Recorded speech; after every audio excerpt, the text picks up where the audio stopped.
grab some coffee, and stay a while. Because tonight, we're delving into a chilling mystery that has haunted a quiet Michigan town for half a century. The year was 1973, and a teenage boy's life was cut tragically short after a seemingly innocent bonfire.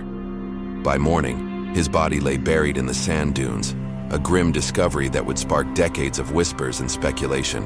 The official story claimed it was an accident, but for 50 years, the residents of Manistee have been asking themselves, what really happened to Terry Sutter? As night falls on the shores of Lake Michigan, we turn back the clock to September 1st, 1973. Labor Day weekend was in full swing, and 15-year-old Terry Sutter was doing what many teenagers do, enjoying the last moments of summer freedom with friends around a bonfire. Those who knew him described Terry as outgoing, funny, a kid who thrived in the great outdoors.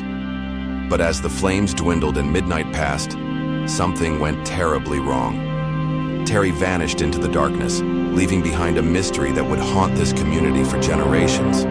No one claimed to see him leave. No one admitted to knowing where he went. It was as if the night itself had swallowed Terry whole, leaving nothing but questions in its wake. The following morning brought a grim reality. Searchers combing the area made a horrifying discovery: Terry's body, partially buried in the sand. At first glance, it appeared to be a tragic accident, the kind of misfortune that can befall anyone in the wrong circumstances. But as details emerged, a more sinister picture began to take shape. Reports indicated that Terry's face and mouth were packed with sand, as if it had been forcibly shoved in. His body bore marks and injuries that didn't align with a simple collapse or misadventure. The official cause of death was listed as suffocation, but for many in Manistee, this explanation rang hollow.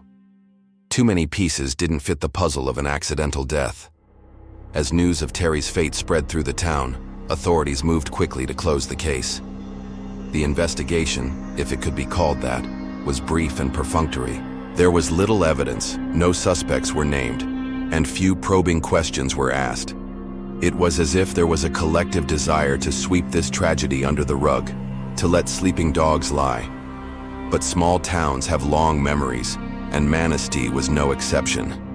While officials may have been content to label Terry's death an accident, the whispers began almost immediately. Some spoke of a fight at the bonfire, a confrontation that may have turned deadly. Others pointed to older kids who had been seen bullying Terry that night.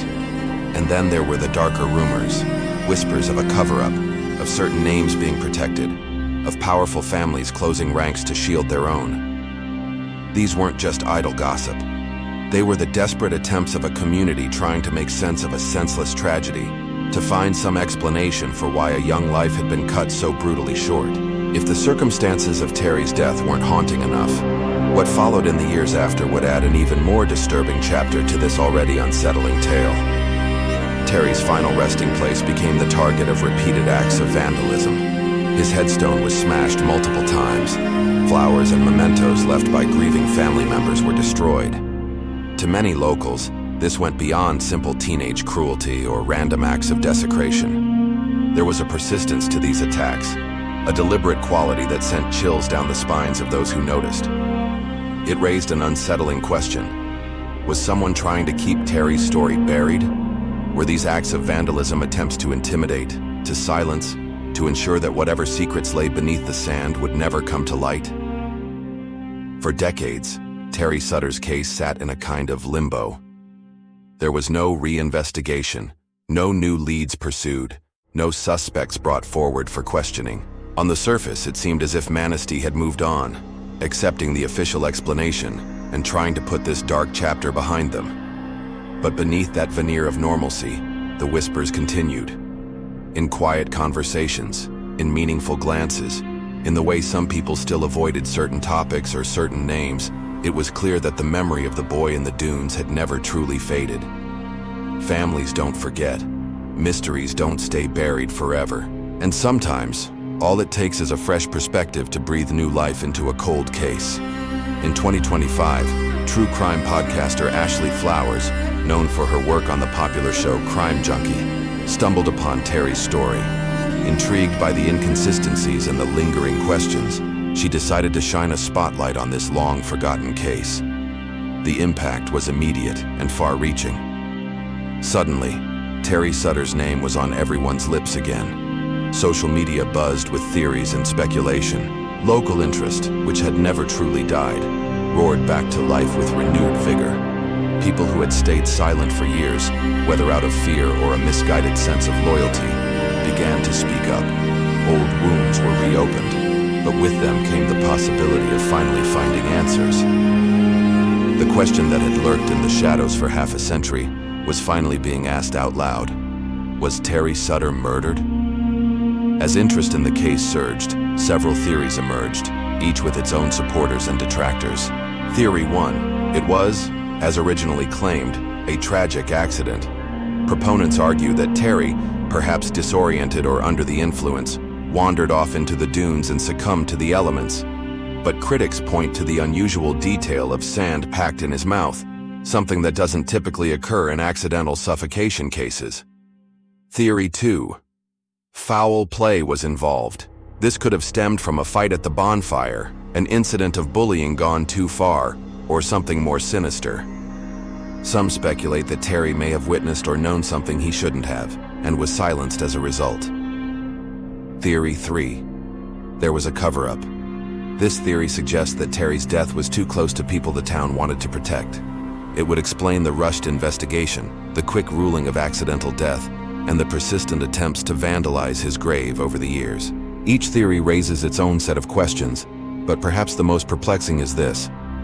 Why was Terry's grave targeted again and again? What message was someone trying to send, and to whom? More than 50 years after that fateful night, Terry Sutter's story remains an open wound in Manistee.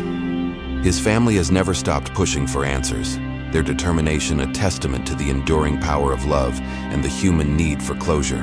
With renewed attention comes renewed hope, hope that someone somewhere might finally break their silence and shed light on what really happened that night in 1973. For now, the truth of Terry's fate lies buried, much like he was found in the dunes all those years ago. But secrets have a way of surfacing, especially when an entire community is watching and waiting. As the sun sets over Lake Michigan, casting long shadows across the same beach where Terry spent his last night, we're left to wonder, will the sands of time finally reveal what the sands of Manistee have kept hidden for so long? So what do you think? Was Terry Sutter's death truly a tragic accident? A cruel twist of fate in an otherwise idyllic summer night? Or did darker forces conspire to ensure his story would never be told, leaving behind a legacy of whispers and unanswered questions? Drop your theories in the comments below, and as always, grab some coffee and stay a while. The truth is out there, waiting to be uncovered.